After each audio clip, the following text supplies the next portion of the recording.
Hey there internets, I'm Michael and this is Toucan Play That Game with a review of Destroy BCN by GDM Games. So what is Destroy BCN? Well, let's look at the cover here.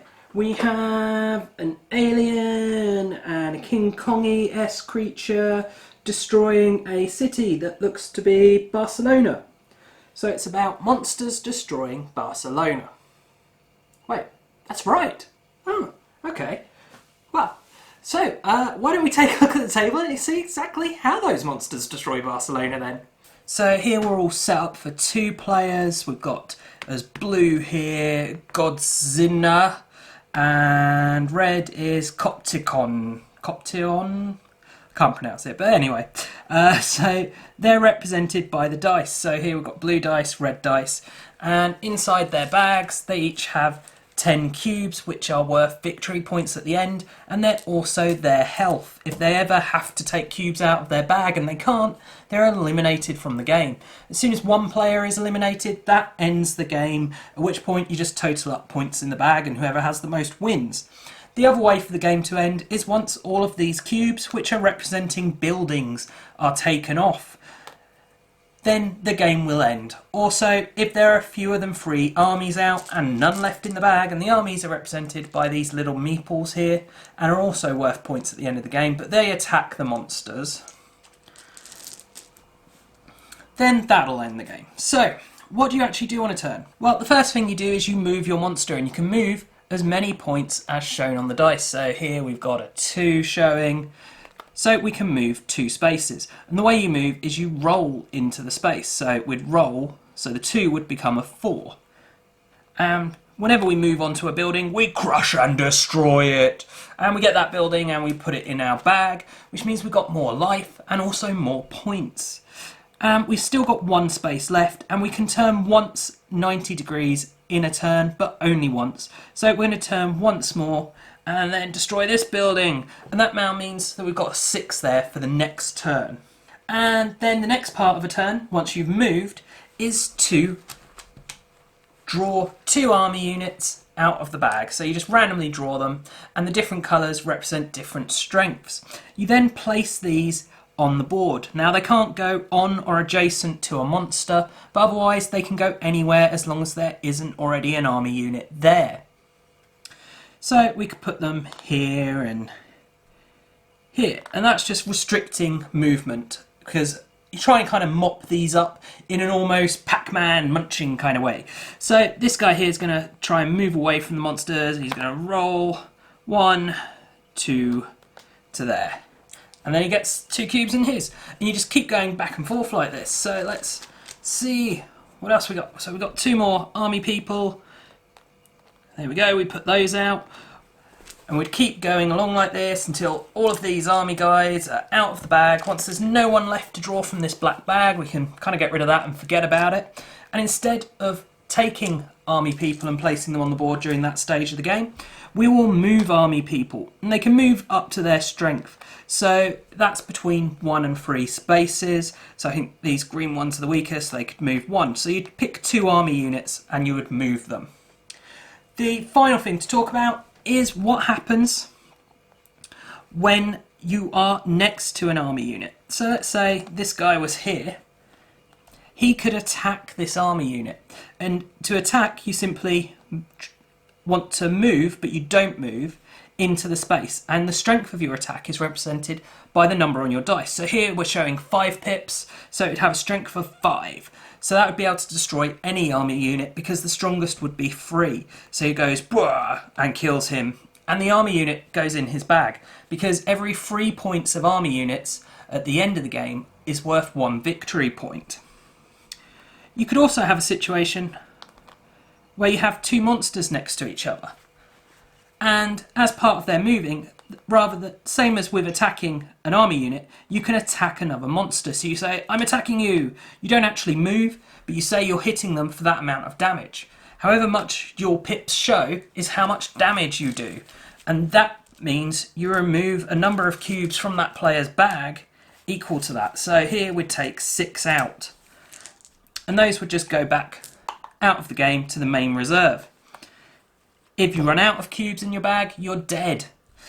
But of course, this person left themselves open because this guy can then hit them back for 5, and they could just keep doing that without actually moving. Now, if you perform an attack or you hit a barrier, that actually ends your movement. So say you keep doing this until all these lovely cubes get cleared up and all the army people get destroyed and you're rolling around, and then you total up the bags. So you just empty out the bags. Each of the green cubes is worth 1 point, and every 3 points of army will give you another point.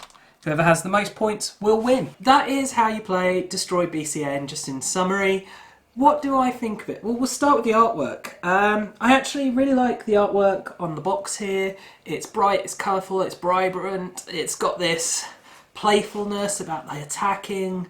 It feels very reminiscent. You know, you look at this box and you think, oh, monsters destroying a city, it's King of Tokyo-esque. But the gameplay is very different to that. The artwork on these cards of the different monsters is nice. It's good, interesting artwork. You know, it's amusing, it's got some humour to it with the way they look and the way they're acting. I really like that. The board, it's not that great, to be honest. The vacuum formed plastic and then the little icons of the city, it's not bad artwork wise, but it's not great. And then it's not bad or great component wise either. It's a bit sharp on the edges. It's very practical and it works really nicely for keeping the fact that it's got the raised bits, keeping the dice and everything in the locations works really well. It's incredibly functional, but it just has this cheap feel to it, unfortunately.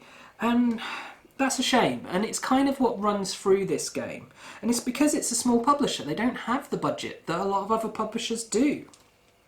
You know, the cubes aren't quite perfectly formed. There's little ridges and bits coming off, and the meeples are very kind of grainy looking, and you know, they're not as good a quality as you would get from a bigger publisher. The bags are, again, they just have this kind of cheap polyester feel to them that maybe a bigger publisher wouldn't have had. But it's all very functional, it all works well. It's just kind of affects your feel of value for money, unfortunately. But it works, and that is what really matters about these components. So let's talk about the gameplay then. Well, this is quite a mean game. It is very much about attacking your opponents and doing as much damage as possible, trying to kill them off.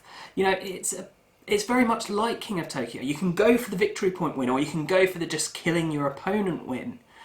And yeah, I mean, the killing the opponent, the way it works is your life points are victory points. So it really does pay to do that. The way you have the powers is not necessarily hugely balanced. And speaking of the powers, it would be really nice to have them on your character cards. It feels like they should be. It feels like you should be able to flip this over to see what you do. And I know why they've not done that. It's that these are language independent. But still, it's makes the game a little frustrating. And then speaking of frustrating, the rulebook. Really not very well written. A big part of that is probably because it's a translation. There are a few bits where trying to learn this game, reading the rules were like, this is what this means, and then you're playing it that way and it's like, but the game's over. That can't be right. And looking into it, no, it wasn't right. So little things like that kind of detract from this game. However, it has a lot of innovativeness in this game that actually is really interesting and you might want to try. The way that you move with the rolling of the dice, not like rolling a dice out on a table, but when you want to move, you are the dice and it rolls. That's really interesting. I mean, it's not unique. Dice being what you are, dice determining your statistics. There are other games that do that, and I tend to quite like those. And I like the way that in this, it does the exact same thing. However, I don't like the more you're able to move is also the more you're able to attack. So it feels a bit unbalanced. Whereas some of the other games, they balance that better. But, you know, there is strategy in where you choose to move, how you choose to move, in an almost chess-like way, trying to force your opponents into corners, etc. But while at the same time, you've got to keep in mind picking up these cubes, fighting the army, where you're going to place the army, etc. There is a lot going on in this game, and it's not a bad game, but it wasn't for me, and it's because of that it feeling so mean and aggressive towards the other players. And that is the easiest way to win this game, is to attack other players. You know, get yourself in a position where you can hit them with a 6, and that's crippling, hugely crippling. So, but then they can hit you back, and that's where the chessness comes in. It's a good, interesting game. It's very different, but it's not one I plan to add to my collection. So, would you like this? Well, don't look at it and think, well, I like King of Tokyo, so I'll get it, because it's nothing like that. The way it plays is almost like an abstract strategy game, but without being abstract. You have this sense of theme. You feel like you are a monster rolling through this city, destroying the buildings. That's what the cubes represent, by the way. And, you know, fighting the army, and you feel like you're attacking your opponent, fighting with your opponent. Okay, it doesn't feel quite like it makes sense about how the dice corresponds to that, and that's part of what makes it abstract. But it is an interesting game. If you like the kind of play of abstract strategy games, it might be one to try if you want to see what it's like with a bit of theme in there. Okay, I do hope that you found this video useful. If you have, please do check out the rest of the videos on the channel, as well as subscribing to the channel and sharing it with your friends and family. And do also take a look at us on social media. You can find us on Facebook and on Twitter. And as always, thanks for watching, and bye for now.